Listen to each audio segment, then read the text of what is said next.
Hi అండి. ఈ వర్షాకాలంలో ఒక మంచి చికెన్ తింటే ఎలా ఉంటుందండి? చాలా బాగుంటుంది కదా. బయటేమో చల్లని వాతావరణం, లోపలేమో వేడివేడిగా చికెన్ తిందామని మా వారిని చికెన్ తెమ్మంటే తెచ్చారనమాట. అయితే ఈ చికెన్ ఎలా వండుతున్నానో రెసిపీ మొత్తం చెప్తాను. కానీ చాలా బాగుంటుంది. తిన్నారంటే ఎవరైనా ఫిదా అవ్వాల్సిందే, అంత టేస్టీగా ఉంటుంది. ఇంతకీ ఈరోజు చికెన్ వచ్చేసి ఇనుప కళాయిలో చేస్తున్నాను అనమాట. ఈ ఇనుప కళాయిలో చికెన్ ఫ్రై అయితే చాలా బాగా వస్తుంది. అయితే ముందు చికెన్ ఫ్రై అవ్వవలసినంత ఆయిల్ అనేది తీసుకోవాలి. ఆయిల్ ఎక్కువే పడుతుందండి. ముక్కలు కూడా కొంచెం ఇలా పెద్ద పెద్దగా కట్ చేయించుకోవాలన్నమాట. ఆయిల్ ఎక్కువే తీసుకుని ఇలా ఫ్రై చేయాలి. ఇది వట్టి మాంసమే, ఇందులో సాల్ట్ కానీ పసుపు కానీ ఏమీ యాడ్ చేయలేదు.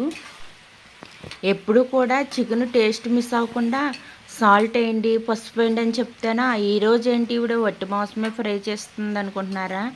ఈ చికెన్ ఇలాగే చేసుకోవాలండి. టేస్ట్ అయితే అదిరిపోద్ది. ఇదంతా కూడా మంచి కలర్ వచ్చేదాకా కూడా ఫ్రై చేసుకోవాలన్నమాట. చూడండి ఎంత బాగా కలర్ వచ్చిందో. ఇలా కలర్ వస్తేనే ఈ చికెన్కి మంచి టేస్ట్ వస్తుంది. ఇలా ఫ్రై అయిన తర్వాత ఈ చికెన్లో ఉన్న ఆయిల్ అంతా కూడా తీసేయాలి. ముక్కలన్నీ ఒక పక్కగా పెట్టుకుని ఆయిల్ అంతా తీసేయాలన్నమాట. మామూలు నాన్ స్టిక్ పెనంలో చేసిన మామూలు కళాయిలు ఉంటాయి కదా, అందులో చేసిన ఈ కలర్ రాదండి. ఇనుప కళాయిలో చేస్తేనే ఈ కలర్ వస్తుంది. అయినా ఈ మధ్యకాలంలో ఎక్కువగా ఇనుప కళాయిలు, స్టీలు వాడమనే చెప్తున్నారు కదండి ఎక్కడ చూసినా. అప్పుడప్పుడు ఇలా ఇనుప కళాయిలు కూడా ట్రై చేయండి. ఫస్ట్లో వాడడానికి బాగోదు, ఎందుకంటే చాలా బరువు ఉంటుంది అనమాట. అందువల్ల తర్వాత అలవాటు అయిపోద్దండి. ఇలా ఆయిల్ అంతా తీసేసుకోవాలి. కొంచెం ఆయిల్ ఉండగా మనకి కూరకు సరిపడా ఆయిల్ ఉంచుకోవాలండో. మొత్తం తీసేస్తే మళ్ళీ కూర ఎలా చేసుకుంటాం. అందుకే కొంచెం ఆయిల్ ఉండగా టమాటాలు అండి. ఇంతకీ టమాటాలు వచ్చేసి 1/2 కేజీ టమాటాలు తీసుకున్నాను అన్నమాట. కేజీ మాంసానికి 1/2 కేజీ టమాటాలు వేసుకుంటేనే టేస్ట్ వస్తుందండి. ఇందులో ఇంతకీ మనం ఉల్లిపాయలు వేయమన్నమాట. ఓన్లీ టమాటాలతో చేస్తాం. అందువల్ల అండి ఈ డిష్కి ఎంత టేస్టు. ఇంతకీ నేను చెప్పుకుపోతున్నాను కానీ ఈ డిష్ ఎక్కడిదో చెప్పలేదు కదా. మంద కదండి, పాకిస్తాన్ది అనమాట. ఏంటి ఇండియాలో పాకిస్తాన్ చికెన్ అనుకుంటున్నారా? ట్రై చేయండి, బాగుంటుంది. తర్వాత వచ్చేసి సాల్ట్ యాడ్ చేసుకోవాలి. దీనికి ఒక మంచి పేరు ఉందండి. ఆ పేరైతే నాకు పలకడం కూడా రావట్లేదు, అంత బాగుంది దీని పేరు. పాకిస్తాన్లో చాలా ఫేమస్ అయిన చికెన్ అంట ఇదైతే. ఇంతకీ యూట్యూబ్లో చూసే నేర్చుకున్నానండో. ఇలా మూత పెట్టేసి టమాటాలు గట్ట బాగా ఉడికే వరకు కూడా మూత పెట్టేయాలి. మూత తీయగానే చూడండి ఆయిల్ బయటకు వచ్చేసి టమాటాలే కనిపించట్లేదు కదా. తర్వాత వచ్చేసి ఇక్కడ అల్లము, వెల్లుల్లి, జీలకర్ర, గసగసాలు, అలాగే మిరియాలు ఇవన్నీ మెత్తని పేస్ట్ చేసుకుని వేసుకోవాలన్నమాట. క్వాంటిటీ వచ్చేసి కేజీ చికెన్కి ఎంత వేసుకుంటామో మనం అంతే వేసుకోవాలి. మిరియాలు వచ్చేసి 1 స్పూన్ వేసుకుంటే సరిపోద్ది అనమాట. ఎందుకంటే మనకి మిరియాల కారం కంటే కూడా ఎర్రకారం తిన్నాం అలవాటు కదా. అందుకనేసి మిరియాల ఘాటు తగ్గించి ఎర్రకారం అనేది వేసుకుంటాం కాబట్టి 1 స్పూన్ సరిపోతుంది. పచ్చిమిర్చి చూడండి ఎంత బాగా కట్ చేశారో. పచ్చిమిరకాయలు కూడా ఫస్ట్ వేయకూడదు అనమాట, ఇప్పుడైతే వేసుకోవాలి. సగం వంట అయిపోయిన తర్వాత పచ్చిమిర్చి యాడ్ చేసుకుంటే చాలా బాగుంటుంది అనమాట. మనం రైస్లో కానీ పలావ్లో కానీ తిన్నప్పుడు అదిరిపోతుంది. పచ్చిమిరకాయలు చక్కగా కొంచెంసేపు అంటే 1 మినిట్ ఫ్రై చేశాక తర్వాత పెరుగు యాడ్ చేసుకోవాలి. పెరుగు వచ్చేసి 1 కప్పు అనమాట. పెరుగు వల్ల ఏంటంటే చికెను మంచి చక్కగా మెత్తని మృదువుగా అవుతుంది. ఇంతకుముందు నేను బిర్యానీలు చేసినప్పుడు చెప్తూ ఉంటాను కదా పాత వీడియోస్లో. పెరుగు వల్ల 2 ఉపయోగాలని: చికెన్ చక్కగా మృదువుగా అవుతుంది, 2 గ్రేవీకి మంచి టేస్ట్ యాడ్ అవుతుందని. పెరుగు కూడా వేసుకుని బాగా కలపాలన్నమాట. పెరుగు అనేది మనకి తెలియకుండా చికెన్లో బాగా కలిపేసుకోవాలి.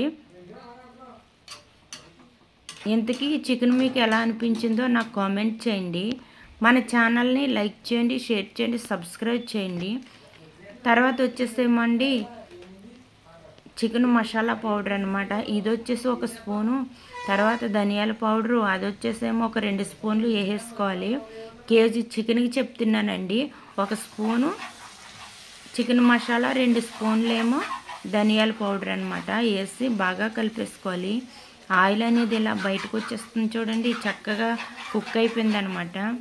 చికెన్ ఉడకదనే కంగారు ఏమీ లేదండి, అంటే పెద్ద పీసులుగా తీసుకున్నాం, చికెన్ ఉడకదేమన్నా భయం ఏమీ లేదు. ఎందుకంటే ముందు మనం చికెన్ని చక్కగా ఫ్రై చేసేసుకున్నాం కాబట్టి చక్కగా ఉడికిపోద్ది అనమాట. చికెన్ చేసుకుని ప్రతిసారి కూడా మన స్టైల్లోనే చేసుకుంటాం కదా, ఎక్కువగా ఇండియన్ స్టైల్లోని. అప్పుడప్పుడు విదేశాల చికెన్ను కూడా ట్రై చేయాలండి. ట్రై చేస్తే మనకు కూడా తెలుస్తుంది. కాకపోతే కొంచెం మన మసాలాలు అనేది యాడ్ చేసుకుంటూ ట్రై చేస్తే ఇంకా బాగుంటుంది. ఇది వచ్చేసి మన ఇండియన్ స్టైల్ కాకుండా ఈసారి ఇలా వెరైటీగా చేశానమాట.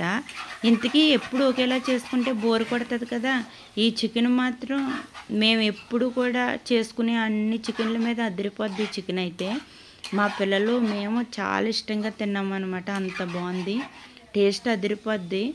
ఇది మనం చేసుకుని తింటేనే దీని టేస్ట్ అనేది మనం చెప్పగలుగుతాం అన్నమాట, అంత బాగుంటుంది. ఎప్పుడే ఒకేలా కాకుండా ఇలా వెరైటీగా చేసి మీ ఫ్యామిలీకి పెట్టండి, చాలా సంతోషిస్తారు. పిల్లలు అందరూ కూడా ఎంతో హ్యాపీగా తింటారనమాట. నేనైతే ఎప్పుడైనా చికెన్ తెస్తే ఇలా ట్రై చేస్తూ మా వాళ్ళ మీద ప్రయోగాలు చేస్తూ ఉంటాను. అది ఎప్పుడు కూడా సక్సెస్ అవుతుందండి. ఇదైతే రెండవసారి అనమాట. ఫస్ట్ సారి చేసినప్పుడు చాలా బాగా వచ్చింది కాబట్టి రెండవసారి కూడా ట్రై చేసాము, చాలా బాగా వచ్చిందనమాట. ఇంతకీ రెసిపీ ఫస్ట్ నుంచి లాస్ట్ వరకు కూడా చూడండి, అప్పుడే బాగా చేయగలుగుతాం. మనం ఈ చికెన్ అనేది రెగ్యులర్గా లేదు కానీ విదేశీ చికెన్ అనగానే ఎలా ఉంటుందని టెన్షన్ పడక్కర్లేదు, చాలా టేస్టీగా ఉంటుంది. కొంచెం టైం పడుతుంది అంతేగాని చికెన్ అయితే అదిరిపోతుంది అనమాట. చేసుకుని నేను ఎలా చేశానో చూసి మీరు చికెన్ చేసుకుని నాకు కామెంట్ పెట్టండి, చికెన్ టేస్ట్ ఎలా వచ్చిందో. ఎప్పుడూ చూడడమే కాదండి, ఒకసారి ట్రై చేయండి ఎలా వచ్చిందో. మనకు దొరికే ఐటమ్సే కదా, ట్రై చేయండి. ఉంటాను, బాయ్.